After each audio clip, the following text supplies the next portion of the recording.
ADM의 목적은 바로 정체성을 이제 바로 회복하는 거죠. 정체성. G7이라는 것도 결국은 이제 정체성에 대한 문제예요. 내가 누군지, 또 어떻게 살아야 되는지.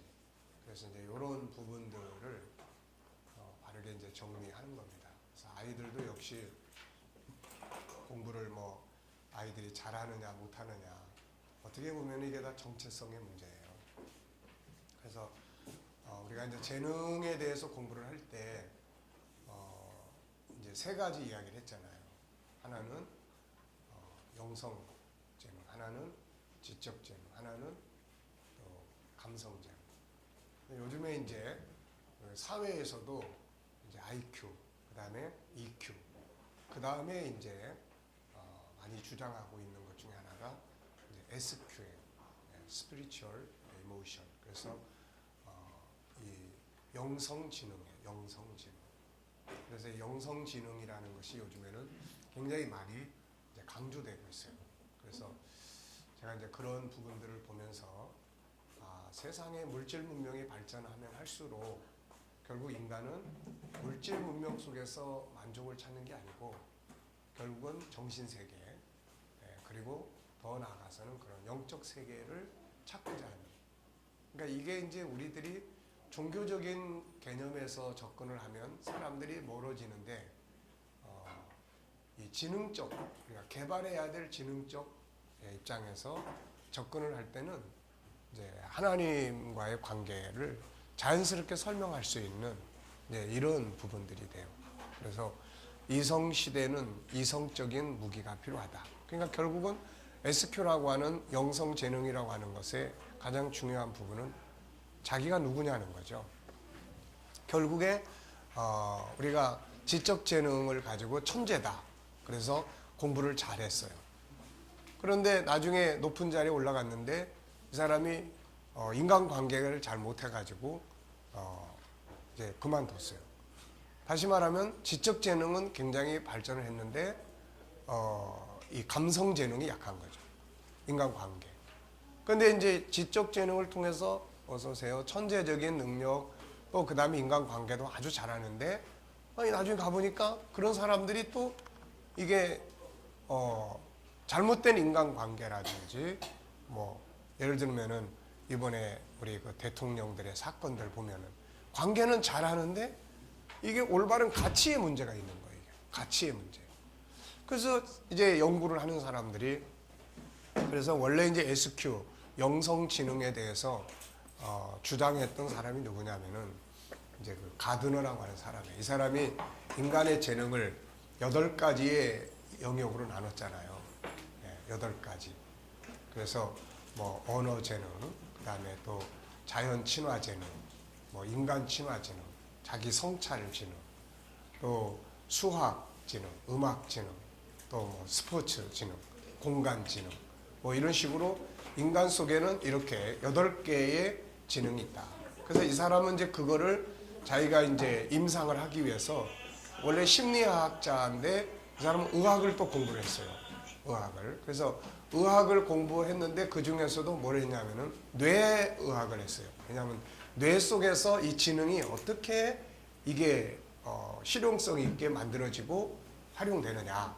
그래서 8가지는 다 이제 이렇게 확인이 됐어요, 이 사람이. 그래서 의학계에서도 인정을 받았고. 그 전에는 IQ 하나만 가지고 다 사람들이 이제 인간의 재능에 대한 부분을 생각을 했다가 이 사람이 이제 8가지의 재능의 영역을 이야기를 하니까 사람들이 다 처음에는 거부도 하고 했지만 나중에 그런 임상을 통해서 하다 보니까 인간 속에 있는 이 재능을 인정을 하기 시작했고, 그걸 이제 우리 아이들이나 세상에서 사람의 적성을 파악하는데 어느 쪽에 능력을 가지고 있느냐. 그래서 이런 걸 파악하는데 중요한 재료로 사용이 되고 있는 거죠. 근데 이 사람이 나중에 이제 그거를 연구해서 8가지 재능을 발표한 이후에 그로부터 한 10년쯤 지난 다음에 또 하나의 영역을 이야기를 했어요. 그게 뭐냐면은 영성지능이에요. 영성지능. 근데 이 영성지능인데 이 사람이 이거는 어떻게 임상을 하기가 참 어렵다. 그래서 이 사람이 8과 2분의 1이라는 이야기를 했어요. 그러니까 분명히 이게 있는데 임상을 하지 못하기 때문에 절반으로 이게 이제 이야기를 해놓은 거예요. 그래서 그 뒤로 뭔가를 돈을 많이 가지고 있는데 그거를 가지고 공익적인 사역에 쓰고 사람을 살리고 사람에게 투자를 하고 뭔가 이렇게 가치를 추구하는 이 영역으로 보고 있는 거예요. 이 영역으로. 그래서 이것이 없이는 아이들이 제대로 공부를 해도 바람직하게 쓰지 못하고 도둑놈 되기도 하고 자기 이기주의적인 것도 되기도 하고. 근데 이제 이 감성, 이 영성지능을 연구를 하다 보면은 이게 딴 게 아니에요. 우리가 지금 공부하는 정체성이에요. 정체성. 쉽게 말하면 나는 누군가, 어디서 왔는가, 뭘 위해서 살아야 되는가, 어떻게 사는 것이 가장 가치 있는 일인가, 가장 행복한 일인가, 무엇을 얻는 것이 아니라 얻은 것을 어떻게 사용해야 될 것인가, 이걸 추구하는 영역이에요. 이게. 그러니까 결국 그거를 추구하는 곳이 어디입니까? 우리 KDMA, 우리 정체성이에요. 그래서 이런 부분들이 앞으로, 그래서 제가 이 책에다 썼는지 아니면은 지금 부모 교실을 정리를 하고 있는데 거기다가 이제 그런 이야기를 많이 썼어요. 왜 지적 재능이나 이런 데다 이런 걸 교육하는 데는 많은 돈을 투자를 하면서 그 아이를 다스려 줄 수 있는, 그 아이를 이끌어 가줄 수 있는 이 영역에다는 투자를 하지 않느냐. 앞으로 이런 영역에 과외 선생도 두고 해서 아이들이 이런 문제. 쉽게 말하면 이런 거예요. 애들이 공부를 잘하느냐 못하느냐는 것은 이거는 지적인 거예요. 근데 요 지적 재능이 개발되느냐 안 되느냐는 그 앞에 있는 요게 이제 어떠냐에 달려 있는 거예요. 이게 뭐예요? 이게 심리 문제예요. 공부하고 싶어 나는. 해야 돼. 그러면 하는 거예요. 난 하기 싫어. 그럼 안 하는 거예요. 그러니까 이 심리가 어떠냐. 그래서 공부 못하는 애들을 왜 못해? 얘만 다룰 게 아니라 얘의 주변 심리를 이해를 할 수 있도록 주변 환경을 쭉 살펴보는 거죠. 그래서 부부가 맨날 싸워서 집에도 들어가기 싫어. 이런 애들이 집중력을 가지고 공부를 할 수 없는 거죠, 이게. 그래서 그러면 이제 이 아이의 심리를 다스려 주려면 뭐가 있어야 되느냐, 이거. 뭐가 있어야 되느냐. 이게 이제 정체성의 문제예요. 그래서 이제 이 사람들은 그 영성지능을 연구하는 사람들은 이 영성지능이 이거를 다 다스린다 이렇게 이야기를 해요. 그래서 맨 위에 영성지능, 이게 그 다음에 뭘 다스리냐면은 감성지능, 이것도 다스리고, 그 다음에 이제 뭘 다스리느냐, 아이큐도 다스리고, 이렇게 이야기를 해요. 그래서 이것이 학교 그 수업을 통해서 만들어져 가는 거죠. 이게 학원 학교를 통해서 이제 그런 수학적 학문적인 내용이 만들어져 가요. 그런데 이게 이제 교육이 안 되면은 이게 천재인데, 야, 참 머리 좋다, 진짜 공부 잘하네. 근데 나중에 인간관계 잘 못하는 거예요. 자기 관계 잘 못해. 자기 감정을 잘 다스리지 못해. 다른 사람의 감정을 잘 다스리지 못해. 근데 여기까지 잘했다고 하더라도 왜 살아야 되는지, 내가 왜 살아야 되는지, 뭘 위해서 살아야 되는지, 이걸 가지고 어떻게 써야 될 건지, 이거를 모르면은 여기서 이제 또 추락하는 거예요. 여기서 많은 사람들이 여기서 추락하는 거예요. 자기밖에 모르는 이기주의, 그 속에서 쾌락과 향락, 아니면 허무주의, 이런 것들이 이제 여기 생기는 거예요. 그러니까 이 부분을 왜 나는 누군가, 왜 살아야 되는가, 뭘 위해서 써야 되는가, 이런 것들을 이제 바르게 아는 사람들은 이제 이거는 자기가 인간관계도 내가 저 사람과 왜 좋은 관계를 가져야 되는가, 우리는 왜 좋은 관계를 가져야 되죠?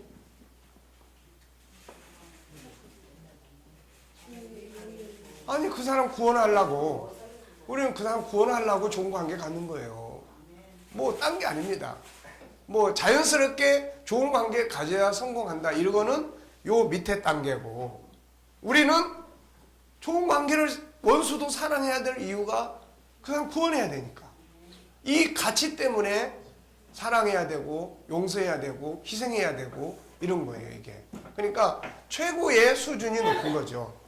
우리의 입장에서의 그런 부분은. 그러니까 지금 이런 부분들을 하기 위해서 아이들에게 우리 어른들은 G7 공부를 하는 거예요, 이게. G7은 바로 자기 정체성. 우리 인간의 내면의 세계를 알고 인간이 이런 존재니까 이렇게 살아야 돼 라고 하는 것을 만들어 가는 거예요, 이게. 그리고 아이들은 이제 그거를 마음교실, 그리고 청소년들은 멘토링 교실이라는 이름으로 이제 시작을 지금 해보고 있습니다. 그래서 우리도 이제 5월 이제부터 5월 셋째 주부터 이제 아이들은 이거 우리가 이제 다음 달에 요게 이제 이번 달에 공부하고 다음 달에 공부하는 거는 요 뒤에서 조금 소개한 애들의 학습 멘토링이에요. 그래서 우선 이 부분을 우리가 어떻게 정리를 좀 잘해서 일단은 아이들에게 학습 멘토링을 통해서 청소년들을 이제 시작을 해봐야 되겠다 해서 이제 출발을 하게 됩니다. 그러니까 결국은 이제 우리 어른들은 내가 누군가는 내 안에 있는 것을 알아야 되는 거예요. 그래서 우리가 그냥 이걸 모르고 신앙생활을 한다. 그럼 신앙생활이 참 애매모호해. 이게 종교적인 그냥 이벤트가 되거나 아니면 습관주의가 되거나 이렇게 돼요. 근데 자기의 정체성을 알고 나서 기도를 한다. 그러면 그 기도가 내 영혼 속에 어떻게 영향력을 미치고 왜 우리가 그 기도를 해야 되는지를 알게 되는 거예요, 이게. 그리고 실제적인 효과를 얻게 되는 거죠, 이게. 그래서 인간을 알아야 결국은 하나님과의 관계도 잘 갖게 되고, 또 인간을 가져야 결국은 세상을 살아가는 모든 것도 관계를 잘 가질 수가 있기 때문에, 그래서 하나님도 우리가 신앙생활도 인간을 잘 알아야, 그래서 성경이 맨 앞에다가 인간을 다루는 거예요. 맨 앞에다. 그게 창세기 1장에서 사람을 다루는 거예요. 그래서 사람을 가장 먼저 알아야 그 다음부터 이제 이해되어지고 할 수가 있는 겁니다. 그래서 세상은 자기 개발이라는 관점에서 인간을 다루고 있지만은 우리는 하나님의 형상 회복이라고 하는 입장에서 인간을 공부를 하는 거예요. 그래서 그 인간을 알게 됨으로써 이제 신앙생활도 더, 옛날에는 형식적으로 했다면은 지금은 나라고 하는 존재와의 관계 속에서 신앙을 갖게 될 수가 있게 되는 거예요, 이게. 그래서 이제 이런 부분들을 우리가 이제 다루게 된다. 자, 그래서 우리가 지금 G7은 KDM과 연결되어 있는 거죠. 결국 KDM이라고 하는 천국복음, 천국운동을 우리가 현장화 시키기 위해서 이제 공부를 하는 겁니다. 그래서 KDM 그러면은 우리가 천국복음을 많이 가서 가르치고 전하고 하잖아요. 그런데 우리가 단순하게 가서 그 이야기만 전해가지고는 온전한 천국운동이 될 수가 없어요. 그래서 온전한 천국운동이라는 건 예수님이 보여주셨잖아요. 하나는 말로 전하고 가르치는 거고, 하나는 천국을 경험하게 해주는 거예요. 이거는 치유와 용서와 이런 것들을 통해서 묶인 자들을 자유케 하는 거죠. 그 다음에는 또 이제 문화예요, 문화. 삶의 문화를 통해서 하나님의 자녀로서 살아가는 문화, 천국인으로서 살아가는 문화. 이 세 가지가 예수님이 하신 천국운동이에요. 그래서 우리가 천국운동 그러면은 책 갖다가 가르치기만 하는 것을 천국운동이라고 생각을 하면 안 됩니다. 그거는 하나의 영역이에요. 그러니까 우리가 결국 해야 될 천국운동은 예수님이 모범을 보여주셨잖아요. 그러니까 예수님이 보여주신 천국운동을 우리가 하는 거예요, 이게. 그래서 하나는 말씀으로 천국운동을 전하셨어요. 이 속에 세 가지의 내용이 들어 있습니다. 첫째는 뭐예요? 이름을 통해서 천국을 설명했고, 두 번째는 비유를 통해서 천국의 특징과 성격들을 설명을 했고, 세 번째는 이제 직접적인 말씀을 통해서 천국을 설명을 했어요. 그 중에 대표적인 것이 산상수훈입니다. 산상수훈. 네. 요즘에 그 수요일 날 산상수훈 우리 공부하는 거, 그거 녹음하고 있나 오집사님? 수요일날. 그거 앞으로 해 그거 수요일날. 그래서 우리가 그냥 산상수훈을 대할 때 하고 이 정체성을 G7을 공부하고 이 산상수훈을 대하는 각도는 완전히 다릅니다. 완전히 달라요.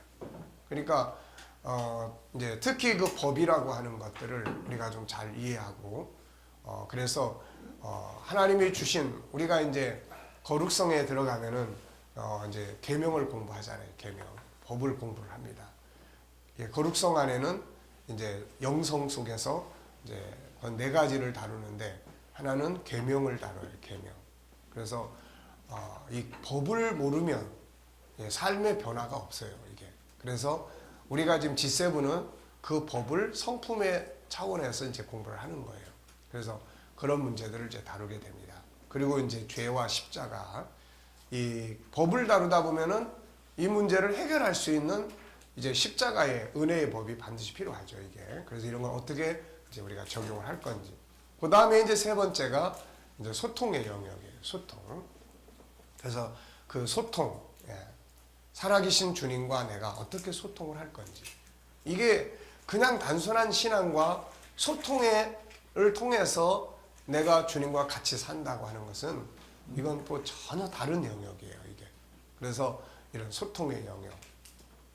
그래서 그 다음에는 이제 빛과 소금에 대한 사명적인 영역을 정리를 좀 하려고 그래요. 왜냐하면은 결국 우리가 사회에 나가가지고 소금이 돼야 되고 빛이 돼야 되는데 결국 소금이라고 하는 것은 필요한 사람이 되는 거예요. 필요한 사람.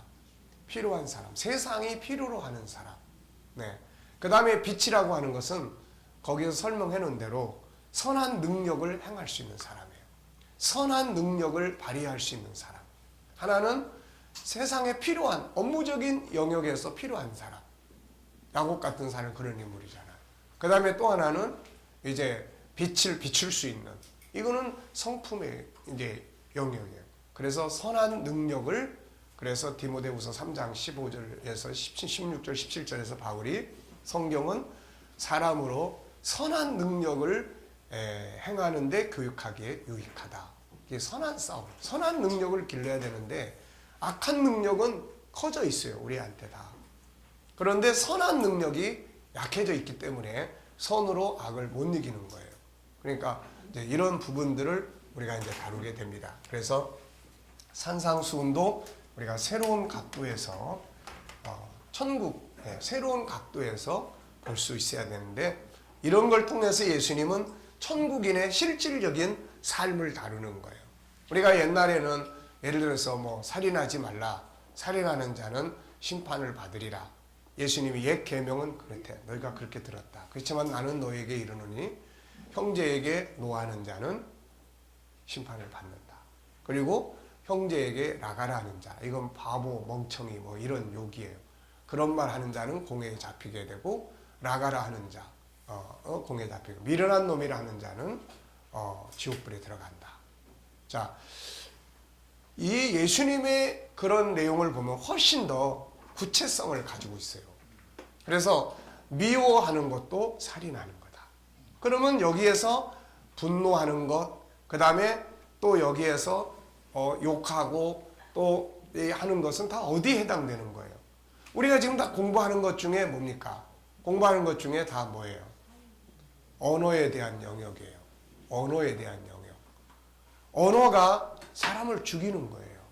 그러니까 옛날에는 실제로 육체를 가서 찔러 죽여야만 살인죄가 됐는데 예수님은 내면의 세계를 다루고 있는 거예요. 지금 내면의 세계를. 그래서 분노하는 자는 형벌 받는다. 왜? 분노가 상대방을 어떻게 하는 거예요? 죽이는 거예요. 또 언어가 바보같이 멍청하게 이런 말을 하는 사람들이 지옥 간다는 거예요. 이거. 그러니까 우리는 이런 것들을 그냥 단순한 그냥 구약적 생각으로 넘어가지만 G7을 공부를 하면서 성품의 영역을 보면 예수님께서 지금 이걸 말씀하고 있고 이게 그렇게 중요한 거예요. 우리가 언어 공부 다 했잖아요.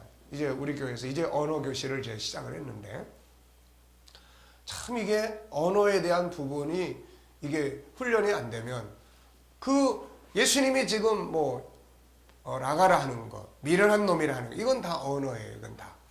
그리고 노하는 거, 이거는 감정이에요. 이건 분노라고요. 그러면 이런 것들이 나를 죽이는 거예요. 나를 바보 멍청이라고 나를 학대를 하면 결국엔 이거는 나를 죽여주는 거예요. 죽게 만드는 거예요. 그러니까 또 내가 다른 사람에게 그렇게 하면 그 사람이 죽는 거예요. 이게.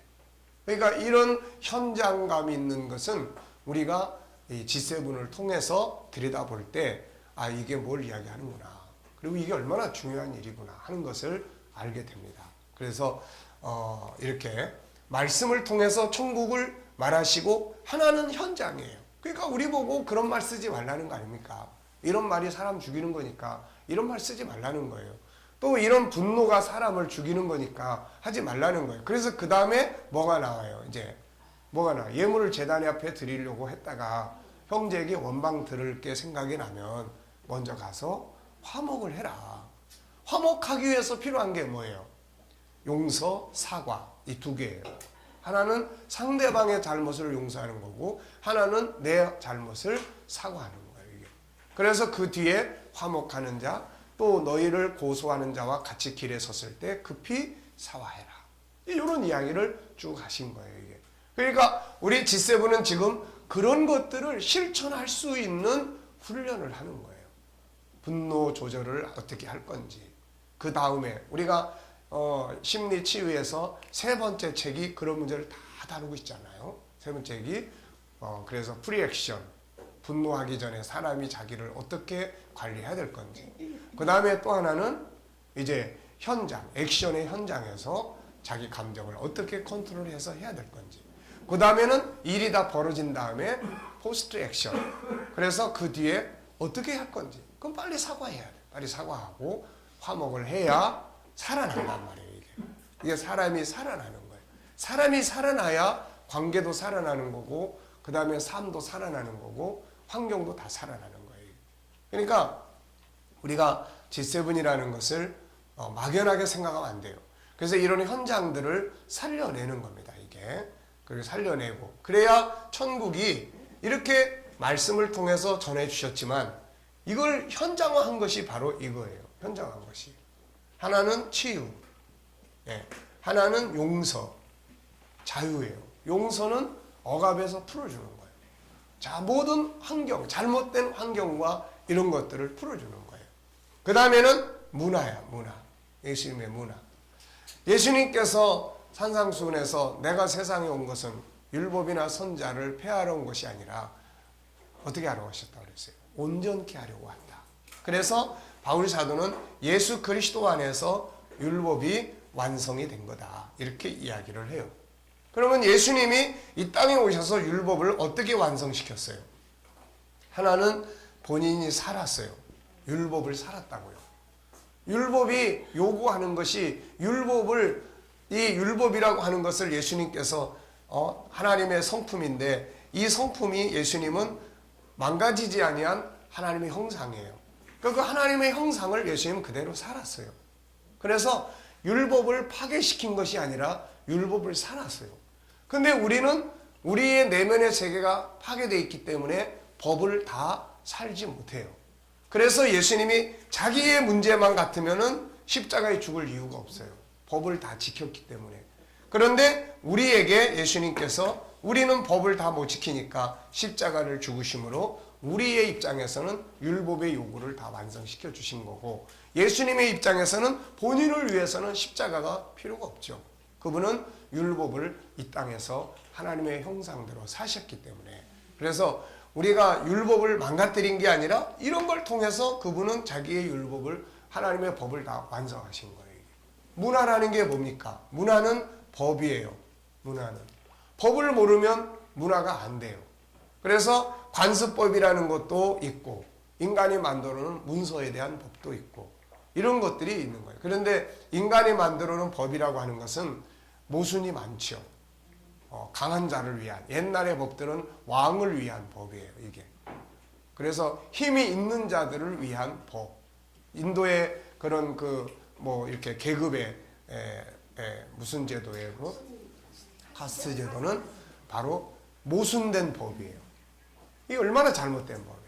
도박을 허가하는 법, 술 만들어서 파는 법, 다 이거는 성경에 안 맞는 법들이에요. 그러니까 하나님이 우리한테 하나님의 법을 새로 주신 거예요. 인간들이 그렇게 관습적으로 행동하는 생활 풍습, 바울은 이것을 이 세상 풍습이다라고 이야기를 했어요. 그런 풍습들, 인간이 만들어 놓은 법들의 모순. 그래서 하나님이 하나님의 법을 주신 거예요. 그것이 율법의 이제 특징입니다, 이게. 그래서 613가지라고 이야기를 했는데, 우리 신약의 성도들이 지켜야 될 가장 중요한 법은 뭡니까? 예수 영접해서 예수 믿는 법이잖아요. 그리고 이분은 예수님이 우리 신약 시대에는 계명 중에 첫 번째 계명이 뭐냐면 예수 그리스도를 영접하는 거예요, 이게. 이게 첫 번째 법이에요. 이 법이 없이는 계명을 다 알아봐야 다 소용이 없어요, 이게. 그래서 예수 그리스도를 영접을 하고, 그러면 이제 이분이 우리한테 주신 계명이 있어요. 우리는 구약적인 개념이 아니라 신약적인 개념에서 법을 다뤄야 돼요. 신약적인 개념. 그러면 예수님이 우리한테 주신 계명이 뭡니까? 내가 너희에게 새 계명을 주노니 너희가 서로 사랑해라. 사랑의 계명을 준 거예요. 그러면 이 사랑해야 될 대상이 누굽니까? 첫째는 마음을 다해서 성품을 다해서 하나님을 사랑하고, 두 번째는 내 이웃을 내 몸처럼 사랑해라. 그래서 이 하나님을 사랑하는 계명이 뭐예요? 그게 바로 10계명 중에서 첫째, 둘째, 셋째, 넷째야. 그 다음에 사람을 사랑하는 계명이 5, 6, 7, 8, 9, 10번 10개의 계명이에요. 그런데 그 첫째 계명서부터 10번째 계명까지의 구체적인 내용이 율법 속에 613가지나 되는 율법 속에 다 들어있는 거예요, 이게. 그래서 이런 법들을 우리가 모르면 못 지켜요. 그런데 우리가 알고 보면 예수를 구주로 믿었지만 사랑도 그냥 법에 의한 것이 아니라 그냥 은혜의 기분에 따라서 하는 사랑이에요. 그러니까 법을 너무 몰라. 그래서 이 법을 우리가 잘 연구를 해야 되고 공부를 해야 되는데, 그래서 그 책에서는, 지금 정리한 책에서는 100 몇 가지를 정리를 했어요. 그래서 그 법을 우리가 공부하고 이 법을 늘 이렇게 아이들에게도 어렸을 때부터 훈련을 시켜서 이 법이 익숙해지도록, 이런 것들이 지금 이제 우리가 해야 될 부분들이에요. 그래서 하나님을 사랑한다는 게 뭐냐? 하나님을 사랑한다는 거는 법을 지키는 거예요. 법. 그분의 법을 지키는 거예요. 법이 하나님이니까. 그런데 이 법을 지키려고 하다 보니까 부패된 인간의 특성 때문에 잘 못 지키는 게 많아. 우리 영성이 어리니까. 그러면은 이거를 이제 십자가를 통해서 우리가 해결을 해야 돼요.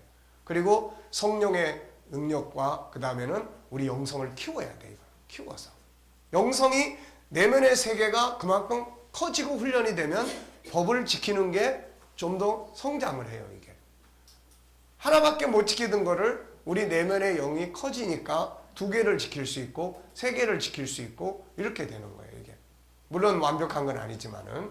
그래서 예수님의 천국운동은 이렇게 돼 있다. 그래서 우리가 KDM은 천국운동 아닙니까? 천국운동. 근데 우리가 이거를 가지고 가서 책 펼쳐놓고 공부시킨다고만 하는 것은 여기에만 해당이 되는 거예요. 이 부분만. 이 부분만. 그러니까 그거를 천국운동의 완성이라고 생각하면 안 돼요.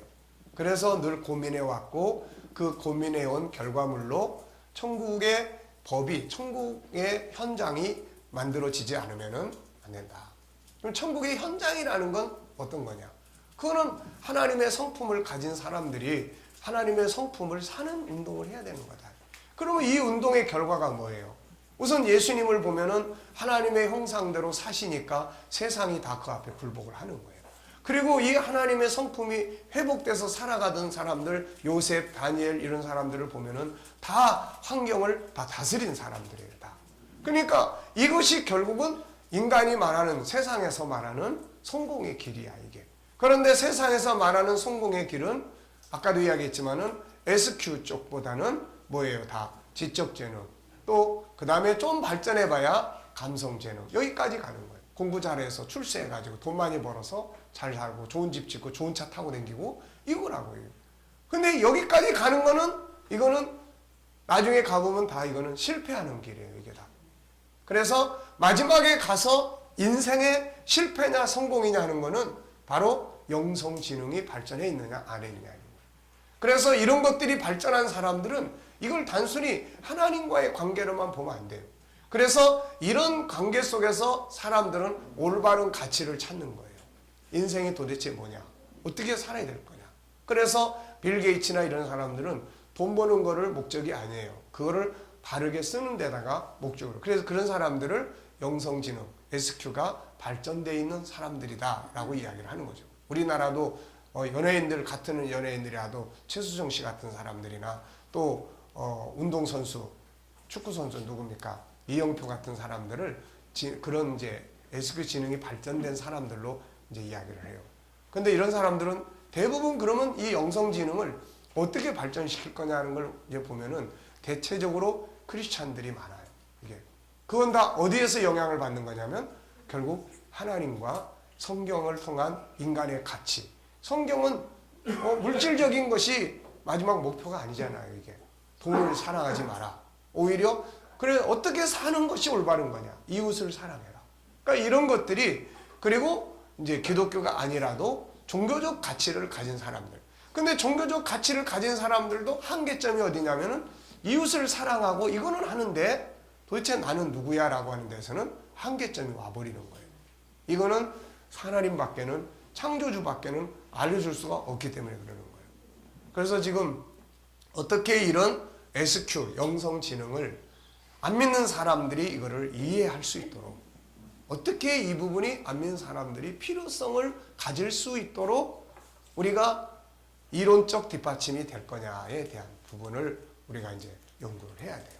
그러면은 지금은 이런 것들을 강조하는 시대가 됐어요. 물론 일반 사람들이 SQ를 강조할 때는 종교를 말하지 않아요.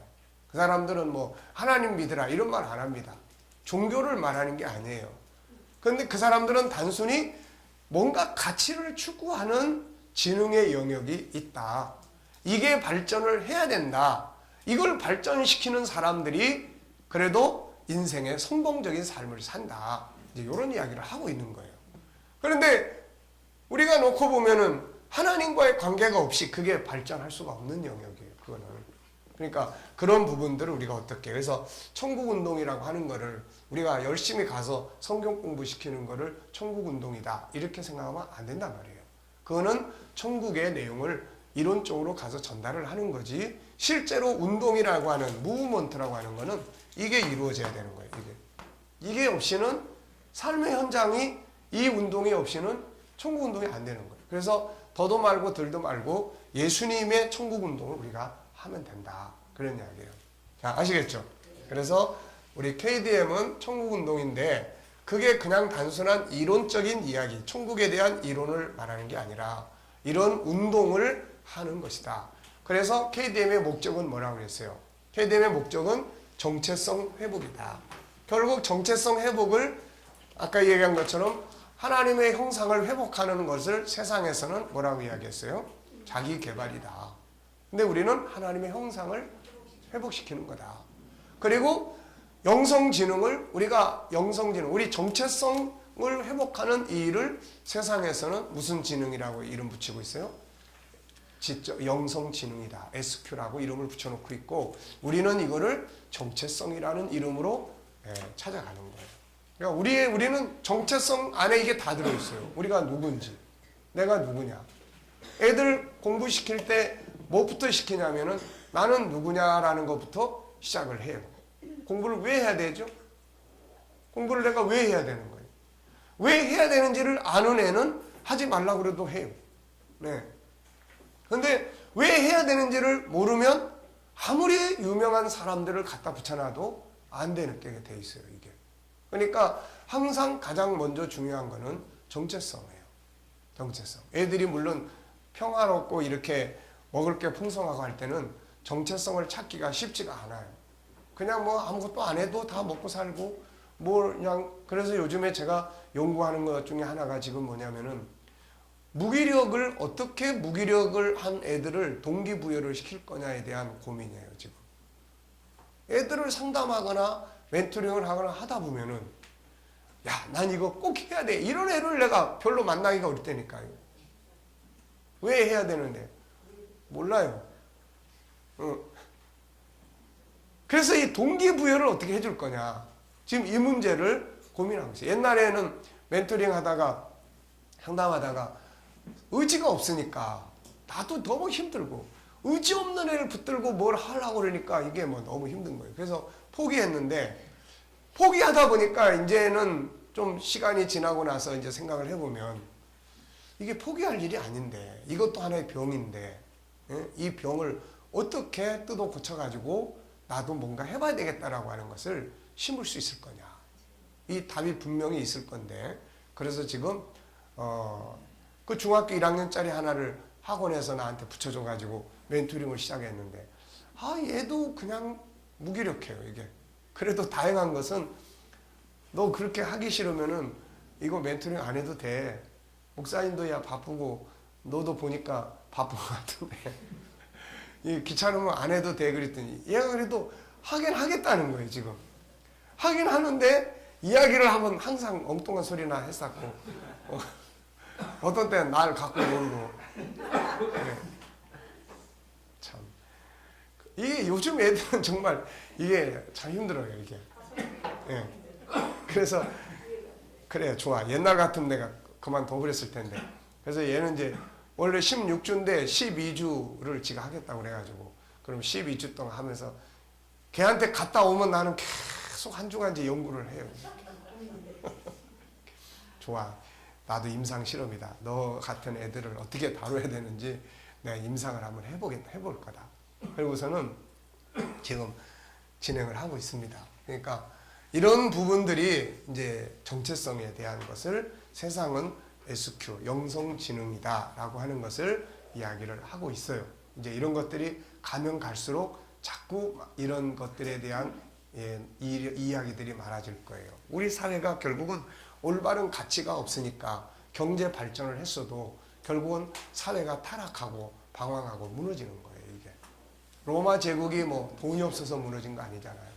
결국 안에 들어가 보면은 가치가 없기 때문에 무너지는 거고 기독교의 복음운동에 살아서 역사하는 거는 무엇이 많아져 가지고 살아있는 게 아니라 기독교 속에는 올바른 가치가 살아있기 때문에 기독교가 이렇게 강제적인 게 아니라도 발전을 해온 거예요.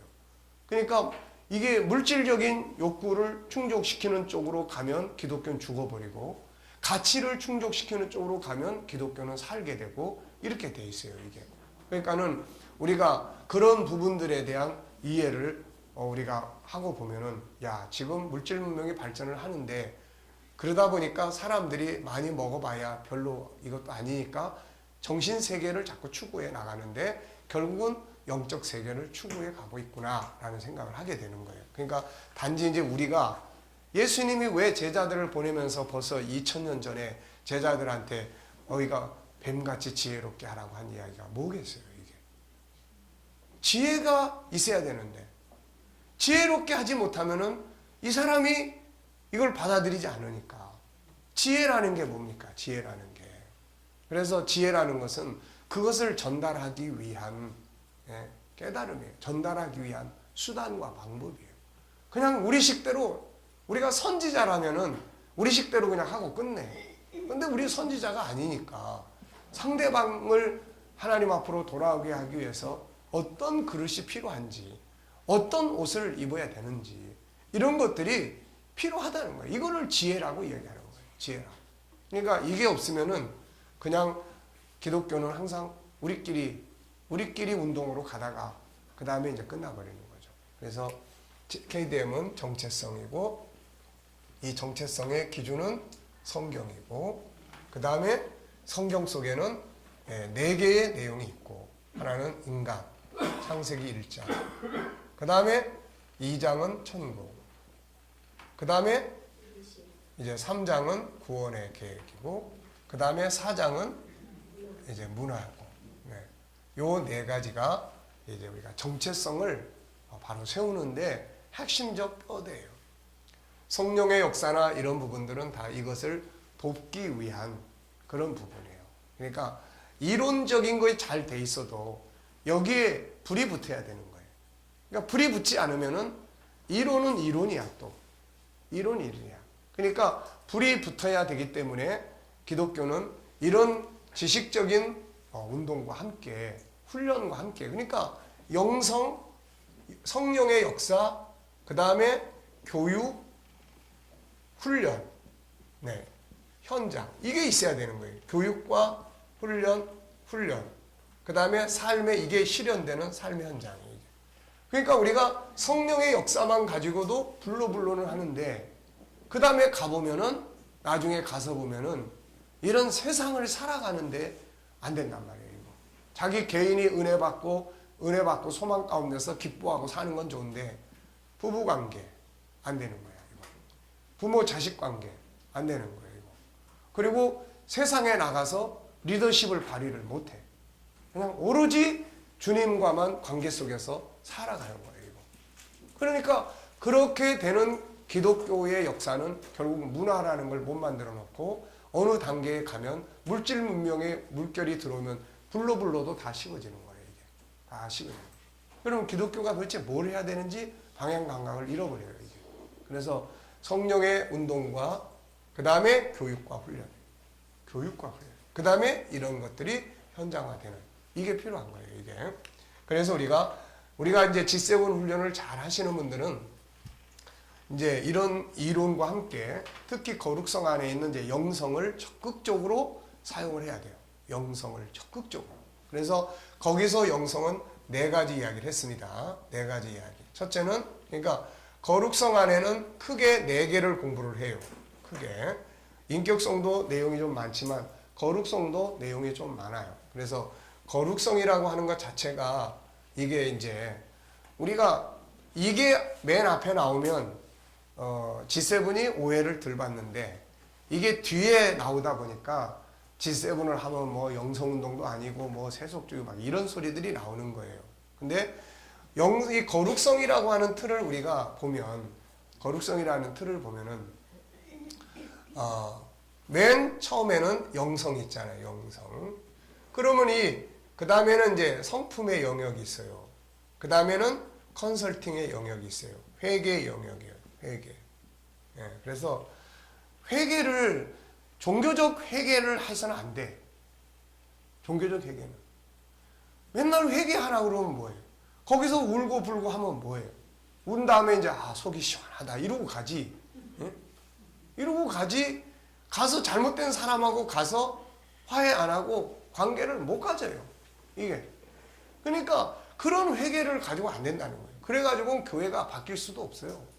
아무리 교회가 뭐 회계 운동 해도 그날 그거 해놓고 이제 또 뭐 밥 먹고 그리고 헤어지고 그거 뭐 인간적인 교제지 뭐 바뀌는 게 없어요. 이게. 그러니까 그런데 여기서 말하는 이거는 확실하게 문제를 찾아요. 문제 찾아서 그 문제가 왜 문제가 되고 있는지 그리고 이거를 우리가 확실하게 어떻게 바꿀 거냐 그걸 바꿔야 되는 거예요. 이게. 자기 개인적으로 습관의 문제, 습관이 잘못되어 있다. 그럼 습관을 바꿔야 돼. 그 다음에 언어가 잘못되어 있다. 이거 뜯어 고쳐야 되는 거야. 이게 안 되면은 소용이 없어요. 이거. 네. 아무리 우리가 상담을 해서 그 사람이 공감을 해도 그 주변 이 사람하고 상담을 잘해서 공감을 해서 평안하게 해도 주변이 안 변하면은 그게 안 바뀌면은 다시 원위치 된단 말이에요. 이게 항상 원위치 되는 거예요. 그래서 상담을 하면서 이 사람이 얽혀 있는 살아가는 삶의 패턴을 요걸 뜯어 고쳐줘야 돼요. 요거를 바꾸기 위해서 코칭의 방법도 사용을 할 수가 있구나 하는 거예요. 그러니까 이런 부분이에요. 그래서 컨설팅의 영역. 그 다음에 실천적인 영역으로 우리가 52주 이걸 여기서 이제 다루려고 해요. 그리고 이제 영성의 영역에서는 요 4개를 다루려고 합니다. 그래서 첫째는 계명. 요거는 이제 다음 달에 우리가 이제 이 애들 멘토링, 이 학습 멘토링 요거를 다음 달에 하고 그 다음에 이제 계명 요거를 이제 다루겠습니다. 요거를. 그 다음에 두 번째는 이제 죄와 십자가예요. 계명을 이 죄와 십자가가 없으면 죄 문제를 해결할 수 없잖아요. 그래서 우리가 죄를 해결하기 위해서 하나는 십자가가 필요하고, 그 다음에 또 하나는 뭐가 필요합니까? 하나님의 성품, 5가지 성품을 강화시켜야 돼요. 이거. 십자가로 해결만 했지 성품을 강화시키지 않으면 우리는 죄와 싸우지도 못해요. 이게. 네. 그래서 이걸 강화시키는데 이제 우리가 죄와 싸울 수 있는 능력을 강화시켜야 되는데, 하나는 영적인 거예요. 요게 전신갑주야. 그 다음에 하나는 우리의 성품을 이걸 키워야 돼. 그래서 이게 G7 운동이에요. 이게. 그래서 이렇게 해서 우리가 죄와 예수의 십자가를 통해서 지은 죄는 해결을 해야 되고, 현실적인 죄는 우리가 어떻게 해야 돼요? 싸워서 이기려고 해야 돼요. 싸워서 이겨야 된다고. 이기기 위해서는 전신갑주가 필요하고, 또 하나는 이 성품의 선한 영역을 강화시켜야 되는 거예요. 분노 조절의 능력을 키우고, 언어의 능력을 키우고, 상대방을 이해하는 능력을 키우고, 이런 걸 키워야 돼요. 안 키우고서는 이게 안 돼. 영적인 것만 가지고 안 되는 거예요. 네. 자, 그래서 이제 요런 분. 그 다음에 세 번째는 이제 소통이에요. 소통. 네. 하루에 내가 주님과 예수님에게 몇 번이나 물어보고 있는지. 소통이라고 하는 거는 내가 그분과 그분에게 이야기하고, 그분이 나한테 조언해 주시고, 이제 이런 거예요. 내가 그분에게 이야기도 하고, 그분이 나한테 질문도 하시고. 그래서 그분과 소통이 돼야 돼요. 성령의 감동의 소통. 또 바로 이제 그런 이제 대화의 소통. 이런 훈련들이 안 되니까 신앙은 교회에서만 하고 밖에 나가서는 습관화된 자기 식대로 그냥 살아. 근데 그게 문제가 항상 많다고. 그 삶의 스타일이. 그래서 자꾸 문제가 벌어지는 거예요. 그러면 이제 거기서 주님과 묻고, 우리가 예수님이 부활주일만 부활하셨다가 어디로 가시는 게 아니잖아요. 이게 부활하신 분이 다시 우리와 함께 계속 살고 있다고. 그러니까 이게 살고 있는데 왜 안 물어보냐는 거예요. 물어봐야 될 거 아니에요. 그래서 오늘 하루 동안 내가 예수님한테 물어본 게 몇 번이나 되냐. 이런 관계, 이런 문제를 다룰 때 주님이라면 어떻게 하실 것 같습니까? 또 이럴 때 예수님의 말씀, 성경 속에 주님의 말씀은 뭐라고 했나? 그래 좀 물어보고 하면은 소통이 되는데 안 한다 이거예요. 이거. 그러니까 우리의 신앙이 얼마나 이게 습관적이고 이 관습적이고 이벤트적이고 그러는지를 우리가 알아야 돼요. 그런 것이 없으면 절대로 안 바뀝니다. 이거. 믿음은 구원을 받는 법적인 조치지만 그 다음에 삶의 변화는 없어요. 삶의 변화는 법에 의해서 바뀌는 거예요. 이렇게 살았는데 알고 보니까 그건 세상 잘못된 풍습이고 하나님의 법은 이렇게 살으라는 거예요. 그래서 이 법을 지키려고 할 때 변화가 오는 거지, 법이 없는데 어떻게 변화가 옵니까? 이거. 자기 기분이나 감정은 들뜨기도 하고 이런 거 하지만, 그러나 그건 그 시간뿐이에요. 네. 그러니까 우리가 그런 운동도 같이 해야 된다는 거. 예, 소통은 성령의 역사와 같이 가는 거예요. 그래서 쉽게 말하면 이 계명은 성부, 우리가 신론을 말하면 성부 하나님에 관한 이야기고, 죄와 십자가는 성자에 관한 이야기예요. 그리고 소통에 가한 건 성령론을 여기서 다루는 거예요. 이게. 그리고 나면 이제 뭐 합니까? 세상 나가가지고 소금이 되고 빛이 되어라. 그래서 이 책을 따로 이거는 출판을 해볼 생각이에요. 소금이 되고 빛이 되어라. 이건 우리가 이런 사람들이 그 다음에 나가가지고 세상에 대해서 이렇게 돼야 된다는 거예요. 그래서 소금은 능력입니다. 필요한 사람이에요. 예수님께서 거기서 다 해석해놨잖아요. 소금이 맛을 잃으면 그 위에는 아무 쓸데가 없다. 그러니까 쓸모 있는 사람으로 만드는 거죠. 쓸모 있는 사람. 그러면 어떤 사람이 쓸모 있습니까? 하나는 업무적 능력이에요. 주도적 삶, 창의력적인 삶, 일을 맡기면 효율적으로 만들어낼 수 있는 사람, 이걸 만들어내야 되는 거예요. 그 다음에 또 하나는 뭡니까? 빛이 되라. 이거는 뭐예요? 예수님 말씀하신 대로 산 위에 있는 동네가 숨기지 않고 너희가 불을 켜서 말 아래 두지 않고 등경에 두나니 이로써 집안 모든 사람에게 비친다. 너희도 이와 같이 너희 빛을 사람 앞에 비춰서 그들로 너희의 선한 행실을 보고 하늘에 계신 너희 아버지께 영광을 돌리게 해라. 하나는 업무적 능력이고 하나는 선한 능력이에요. 선을 행할 수 있는 능력. 이게 이제 다 이게 뭐 어려울 거 없어요. 우리가 처음에는 우리가 5가지 성품 그러면 이게 잘 안 맞았어요. 뭔가 어색하고 뭔가 처음 듣는 이야기 같고, 그런데 이제 뒤로 흘러갈수록 그거 사용하면 되는 거야 다. 그거 사용하는 거야 다. 그거 사용하면 다 되는 거예요. 네. 멘토링이 뭐예요? 멘토링. 오늘 멘토링 공부하는데 이게 지금까지 우리 공부했던 것들 다 요약한 거예요 지금. 왜? 그걸 다 할 줄 알고 그걸 알아야 멘토가 될 수가 있어요. 그걸 예를 들어서 내가 언어의 방법을 몰라. 그러면 이 아이에게 어떻게 언어에 대해서 이야기를 해줄 수 있어요? 못하는 거예요 이거. 그러니까 멘토링은 결국 다 지금까지 공부한 이런 것들을 이제 우리가 요약 정리해서 이걸 알아야 돼요. 그러니까 우리가 멘토라 그러면은 일반적으로 뭐 이제 도움을 줄 수 있는, 이야기를 해줄 수 있는 선배도 있을 수 있고 그래요.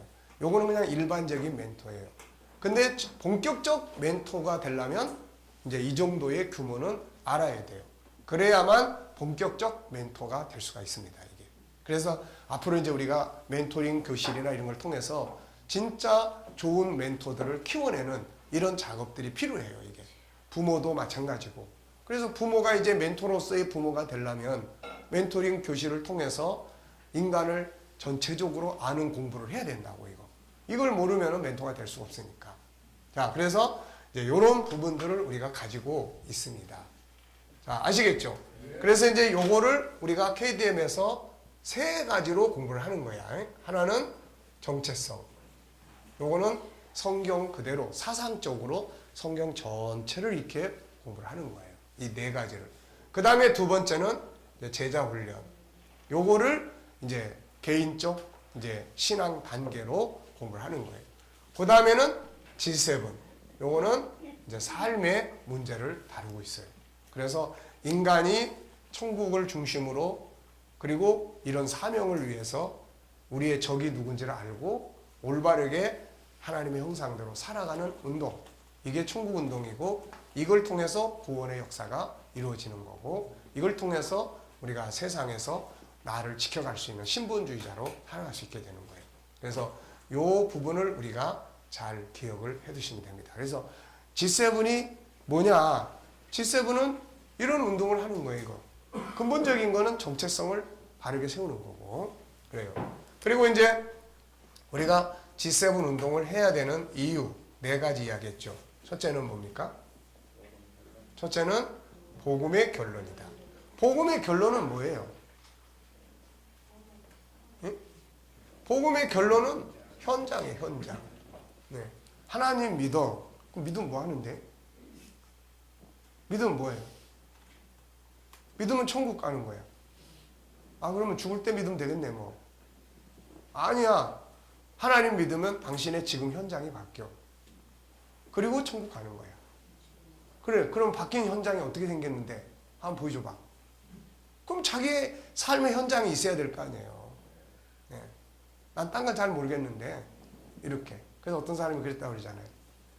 성경 이야기를 많이 하다 보니까 어떤 사람이 성경을 잘 아는 사람이 물이 번에서 포도주 되는 거 그거 알아요? 어느 동네에서 일어난 일인지 알아요? 그랬더니 글쎄 그거 잘 모르겠어요. 근데 난 다 모르겠는데 성경 안에 있는 뭔 이야기인지 모르겠는데 내가 옛날에 그렇게 좋아하던 맥주가 이제 사라지고 그 대신에 맥주통이 이제는 이렇게 내 가구로 변해 있는 거는 분명히 내가 말할 수 있습니다. 그게 예수 덕분입니다. 그러니까는 이 사람은 지식적인 건 없는데 현장이 있는 거예요, 현장. 근데 우리는 현장은 있는데, 지식은 있는데 현장이 없는 거예요. 현장에 가서 딱 보는 순간 저 사람이 말하는 건 다 거짓말이야. 믿지 마. 이렇게 돼버린다면 복음의 가치라는 게 뭐겠어요? 그래서 이런 현장이 복음의 결론은 현장이에요. 하나님 자녀가 됐어. 그럼 자녀가 됐으면 이제 뭐가 필요한 거예요? 자녀의 현장이 있어야 되는 거예요. 네. 그 다음에 2번째는 내면의 세계가 이제 강화되는 거죠. 풍성해요. 그래서 우리 안에 자꾸 외워라, 담화를 하는 것은 안에 풍성함이 있어야 되는 거예요. 그게 없으면은 안에 텅 비었어. 공부는 이쪽 귀로 들어왔다가 이쪽 귀로 다 나가버리고 안에는 여전히 처음 시작할 때나 지금이나 아무것도 없어. 이러면은 풍요로움이 없는 거예요, 이게. 근데 안에 담아두는 거. 이제 이 멘토링 속에 있는 내용은 다 앞에서 했던 것들을 요약해서 정리를 해놓은 거예요. 그러니까 이거는 다 여러분 속에 들어있어야 돼. 이 머릿속에. 이게 다 들어있어야 된다고. 이게 안 들어있으면은 못해. 아무것도 못한다고, 이거. 네. 자, 그래서 내면에 강화시키는 거예요. 그 다음에 풍성함. 세 번째는 뭐예요? 세상이 이런 사람을 원한다고요. 세상이. 존귀한 능력을 가진 사람. 일 하나 맡기니까 그 일을 너무 소중히 여길 줄 아는 사람. 네, 이게 존귀함의 영역 아닙니까? 그리고 그 속에 들어있는 이 좋은 점, 장점을 끌어내서 그거를 극대화시킬 수 있는 이게 바로 모양의 다양성에서 나오는 그런 재능 아니에요. 사람과 관계를 갖도록 서로 다름을 인정하고 그 속에 상대방의 장점을 찾아내고 서로의 좋은 점들을 끌어내서 활용하고 이런 능력을 가진 사람. 이런 것들이에요. 자, 그 다음에 네 번째는 이게 이제 세상과 하나님과 다리 역할, 연결하는 다리 역할이에요. 다리 역할. 그러니까 하나님과 사람을 연결시키는, 세상과 하나님을 연결시키는. 이 다리를 통해서 하나님을 믿는 우리는 세상으로 가서 하나님의 영광을 나타낼 수 있는 리더십을 발휘하는 거고, 세상은 이 다리를 통해서 하나님께로 들어오는 거고. 그래서 G7 운동을 우리가 하는 것이다 하는 거예요. 자, 아시겠죠? 네. 자, 그러면은 이제 10분간 휴식을 하겠습니다. 네.